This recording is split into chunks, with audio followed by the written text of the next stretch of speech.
kulanti wanaagsan halkan warqaadkii u baxad ku soo dhawaataan wararkii ugu dambeeyay arrimaha siyaasadda Soomaaliya kaga hayno kooda ugu waaweyn Ra'iisul Wasaare Roble oo muddeeyay shir ay iskugu imaanayaan maamul goboleedyada iyo faahfaahinno dheeraad ah oo laga helay kulan dhinaca internetka oo xalay dhaxmaray Roble iyo madaxda maamul goboleedyada haddaba muxuu yahay ajendaha shirka lagu ballamay xoga ayaan idinkaga haynaa guddiga doorashooyinka heer federaal oo ku dhawaaqay qorshe ka dhan madaxda maamul goboleedyada cadeeyana saxaanshaha boobka doorasho ee aqalka sare madaxweynaha Afghanistan ee iskaga baxay caasimadda wadankiisa oo soo diray fariin lama filaan ah imtixaan adagna hor dhigay kooxda Taliban ee xukunka la wareegtay xogo cusub oo laga helay sababta Cabdirashiid Janan oo iskugu sharaxay kursi xildhibaan muxuu yahay khilaafku ka dhaxaburay madaxweynaha farmaajo taliyaha Nisafad Yaasiin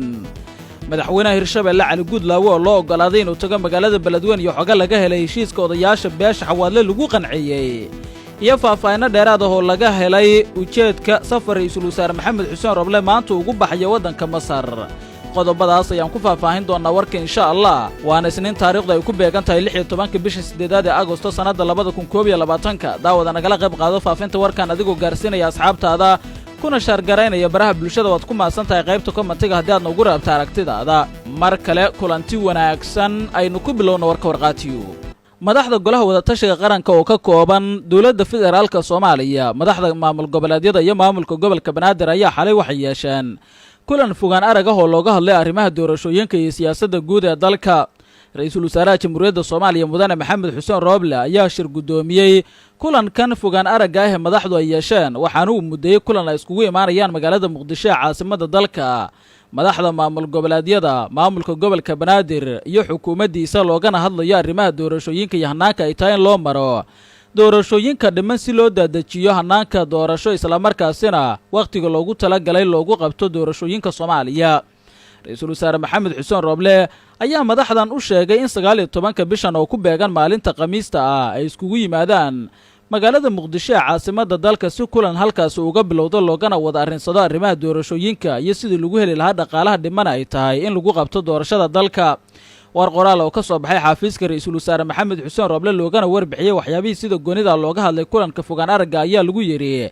Ra'iisul Wasaaraha xukuumadda federaalka Soomaaliya Mudane Maxamed Xuseen Roble ayaa caawa waxa uu shir gudoomiyay kulan ku qabsoomay habka fogaan aragga ah kaas oo ay ka qayb galeen madaxda golaha wadatashiga qaranka oo ka kooban dawladda federaalka dawlad goboleedyada iyo gobolka Banaadir golaha wadatashiga qaranka ayaa isku raacay inay kulan Muqdisho iskugu yimaadaan Khamiista soo socota oo ku beegan 19 bisha Agoosto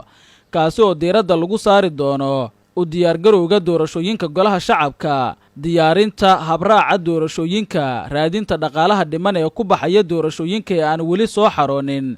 iyo sidii hore loogu sii socon lahaa qoraalka waxa intaas la sii raaciyay Ra'iisul Wasaare Maxamed Xuseen Roble ayaa ku booriyay dawlad goboleedyada inay dardar geliyaan hirgelinta doorashada aqalka sare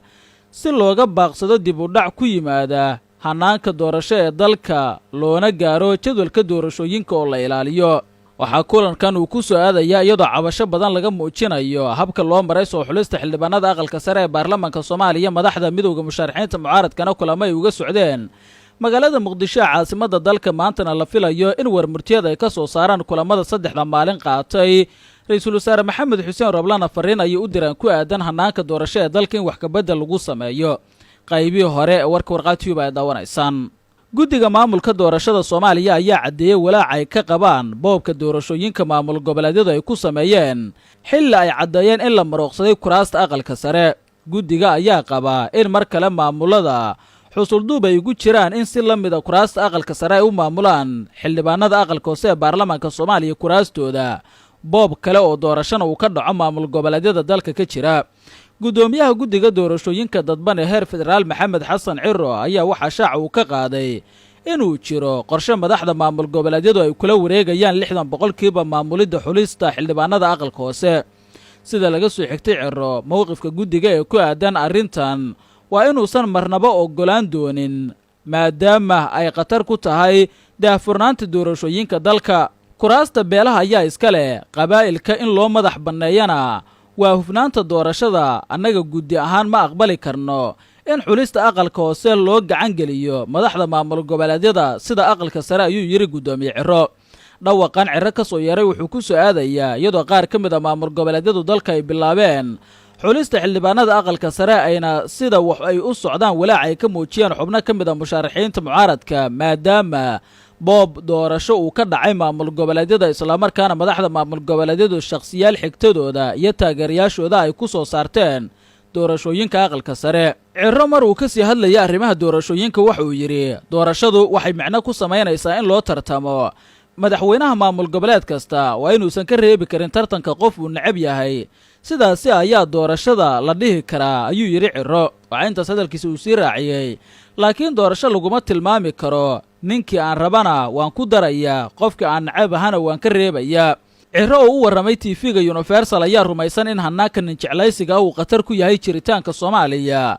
xudunta xasilooni darrada dalkuna ay tahay isdabamarin iyo sidoo kale muranno ka dhasha doorashooyinka. mar kasta oo aan doorasho iska hagaajinno waa mar kasta oo aan dadka Soomaaliyeed isku soo dhoweyno, mar kasta oo doorashadu ay noqoto mid ku shubasho ah, waa mar kasta oo shacabku ay ku kala fogaadaan khatarna laga dhaxlo ayuu yidhi Cirro. si kastaba guddoomiye Cirro khatar ayuu ka muujiyey sida u bilaabatay doorashada dalka, gaar ahaan tan aqalka sare ee ka dhacday maamul goboleedyada qaarkood oo boob badan uu ka dhacay, waxaana sidoo kale uu bannaanka keenay sirta ku aadan in madaxda maamul goboleedyadu ay xusulduub ugu jiraan 60% siday ula wareegi lahayeen awoodda soo xulista xildhibaanada aqalka hoose si ay ugu soo saartaan shakhsiyaad daacad u ah oo codadkooda ay hagi karaan marka la gaaro doorashada madaxweynaha Soomaaliya. shabakadda wararka Warqaa Tube ay daawanaysaan. madaxweynaha Afghanistan ee ka baxay dalkiisa Ashraf Ghani ayaa fariin u diray shacabka dalkiisa iyo kooxda Taliban ee la wareegtay xukunka, isagoo sheegay inuu kala doortay laba daran, go'aan uu ku qaatay inuu dalka iskaga baxo uu badbaadiyo dagaalna uusan ka dhicin caasimadda dalkaasi ee Kaabul. maanta waxaan la kulmay kala doorasho adag, waxay ahayd inaan ka hor istaago Taliban hubaysan oo doonaysa inay xoog ku gasho qasriga ama aan ka tago waddankaygii qaaliga ahaa ee aan noloshayda u hibeeyey ilaalintiisa 20kii sane ee lasoo dhaafay. haddii ay weli jiri lahaayeen dad tiro badan oo doonaya inay dagaalamaan, waxay natiijadu noqon lahayd masiibo weyn oo bini'aadan oo ka dhacda magaaladan ay 60 milyan ee ruux ku nool yihiin. Taliban waxay ku guulaysteen inay xilka iga tuuraan, waxay halkaa u yimaadeen inay weeraraan dhammaan Kaabul iyo dadka Kaabul si aan uga badbaadiyo daadad dhiigahoo ku daata caasimadda. waxaan go'aansaday iina wanaagsanaatay inaan iskaga baxo. Taliban waxay ku guulaysteen inay seef iyo qoryo awood leh ku qabsadaan. hadda waxay mas-uul ka yihiin ilaalinta sharafta, hantida iyo sharafta dadka, karaamada waddanka, kuma guulaysan sharcinimada niyadda dalka ayuu hadalkiisa ku sii daray Ashraf Ghani. Ashraf Ghani waxaa fariintiisa uu ku yidhi marna taariikhda weligeed ma dhicin in awood qallalan ay sharciyad siiso qof amaba koox, iyagana ma siin doonto. waxay hadda wajahayaan imtixaan cusub oo taariikhi ah. waxay ilaalin doonaan magaca iyo sharafta Afghanistan, ama waxay mudnaan siin doonaan meelaha iyo dhinacyada kale. dad badan ayaa ka baqaya in xilliga mustaqbalkan la isku halayn karin Afghanistan ayuu hadalkiisa ku sii daray. si kastaba Ashraf Ghani wuxuu sheegay in imtixaan adag uu maray, ugu dambayn uu doortay in shacabkiisa iyo dalkiisa dhiig uu ka badbaadiyo. warqaad ayaa daawanaysaan. wasiirka hore amniga maamulka Jubbaland Cabdirashiid Janan ayaa magaalada Muqdisho uga dhawaaqay musharaxnimadiisa xildhibaan ee golaha shacabka kadib markii uu ka soo baxay xayndaabka Villa Soomaaliya una soo galay dhinaca mucaaradka.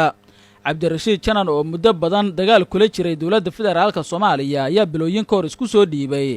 kadib heshiis dhex maray, waxaana uu ka soo baxay 2 maalmood ka hor Villa Soomaaliya, inkastoo uu diiday inuu si cad u qirto ka goosashadiisa gacanta dowladda.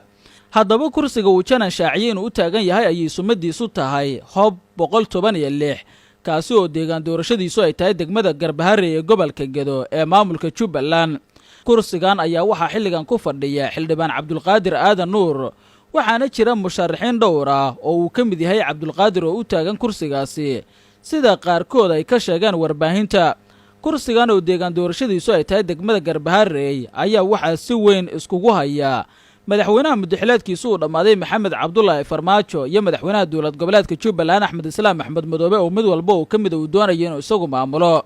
xogta la helay ayaa sheegaysa in madaxweynaha Farmaajo iyo Fahad Yaasiin ay isku maandhaafeen damaca Cabdirashiid Janan ee ahaa in uu ka mid noqdo xildhibaanada baarlamaanka 11aad taasi oo keentay inay labada dhinac isku dhacaan kadibna janan uu xiriir la yeesho siyaasiyiinta mucaaradka ee muqdisho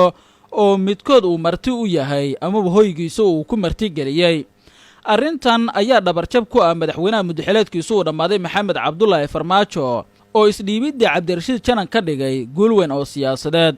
golaha wadatashiga qaranka ayaa kal hore go'aamiyey in ra-iisul wasaaraha xukuumadda xilgaarsiinta uu garwadeen ka noqdo amniga iyo dib u heshiisiinta gobolka gedo si habsami doorashooyinka ay uga dhacaan gobolkaasi. warqaad ayaa daawanaysaan. ila waraadyo lagu kalsoon yahay ayaa warbaahinta u xaqiijiyey in siyaasiyiinta iyo dhaqanka beesha xawaadle ay oggolaadeen in madaxweynaha maamulka hirshabeelle cali guudlaawe xuseen uu tago magaalada beledweyne xarunta gobolka hiiraan islamarkaasina ay la shaqeeyaan.